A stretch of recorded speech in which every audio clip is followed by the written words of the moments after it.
If you're paying full price for your rental car, you're losing money. And I'm not just talking about a couple of dollars or euros, I'm talking about possibly 30% or more, especially when you're realizing you've been paying $40 a day just to buy an overpriced insurance. And in this video, I'm going to show you 3 decisions you can take to save. And I will show you an example on a real booking too.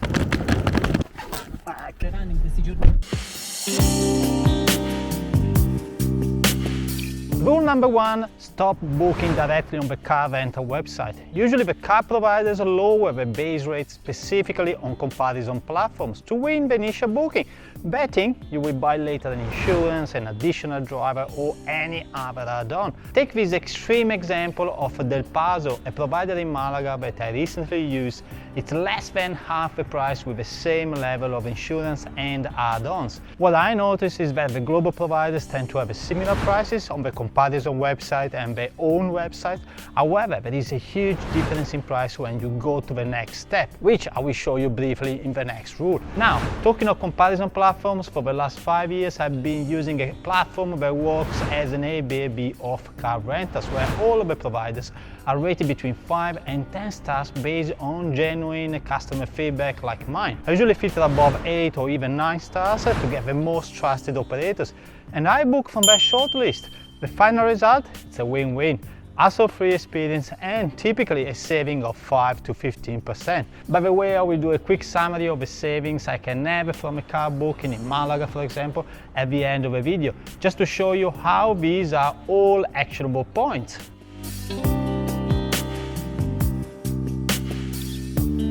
And now let's move to the second rule that is also the single biggest money saver. You must stop buying insurance at the rental counter. The expensive part of your rental isn't the car, it's actually the collision damage waiver excess, also called deductible. This is often sold for $20 to $40 per day or even more.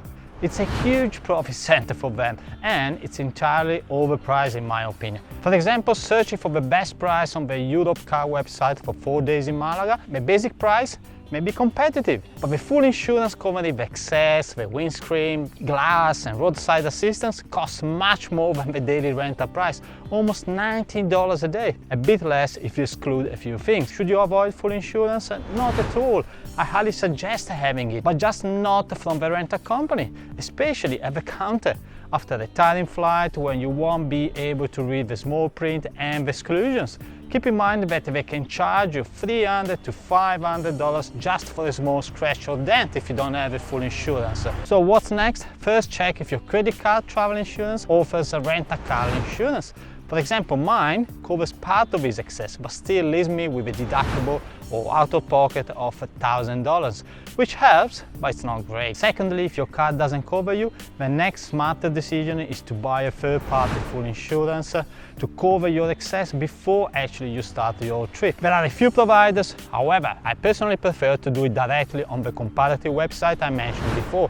It costs a fraction. For example, for the days in Malaga, it cost me just €9 a day instead of the €50 charged by Europecard. Just keep in mind that full insurance from a third-party website or credit card works by you paying for the damage at the rental company, and the third-party insurance will refund you usually within 1 or 2 weeks. And that's what I experienced 2 years ago when I rented a car in Australia, where I damaged the car for $2,000 unfortunately. But luckily I had the full insurance which refunded me in 10 days.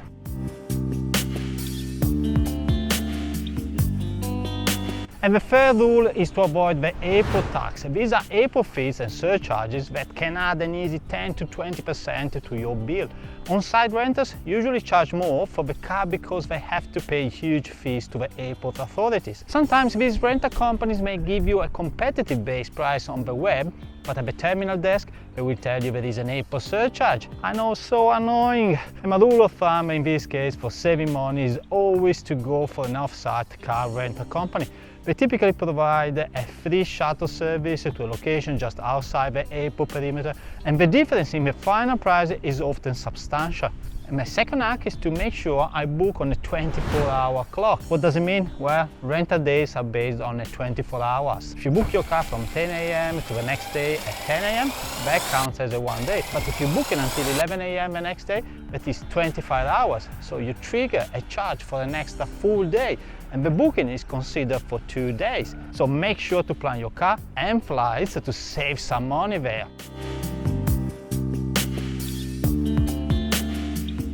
And now let's assume I have a flight arriving in Malaga, Spain at 3 p.m. on Monday and leaving 4 days later on Friday at 6 p.m. If I book a car from 3 p.m. Monday to 6 p.m. Friday, any booking website will count that as 5 days. However, considering the luggage collection, the border control, it's safe to assume to be out of the terminal around 4 p.m.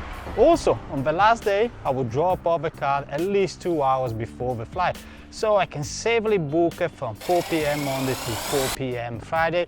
That is exactly 4 days. And in this way, I've already saved a day or 20% of the original price. And secondly, I use the comparative website to search for the cars with a filter of above 8.5 stars to get only the most trusted company. And I can find the Fiat 500 from an off-site local provider, for example, at an excellent price. I check the rental condition for the inclusions, and to avoid the excess, I also buy full insurance for just €9 a day. In total, I spend roughly €67 fully insured. I've checked on the Centauro website, and the same car would cost a total of €110, so I saved around 40%. Let's assume going with the cheapest global player, which is usually budget. The final cost is €84, but that's still with excess that you can reduce but not to zero. And you have to do that at the desk for roughly €20 a day or €80 for 4 days. Final rental cost will be roughly 2.5 times the price of the local providers, and you will still be missing the full zero excess insurance. This example proves that by stacking up these 3 decisions, choosing the right platform, avoiding the counter insurance, and timing your pickup, you can definitely save more than the promised 30%.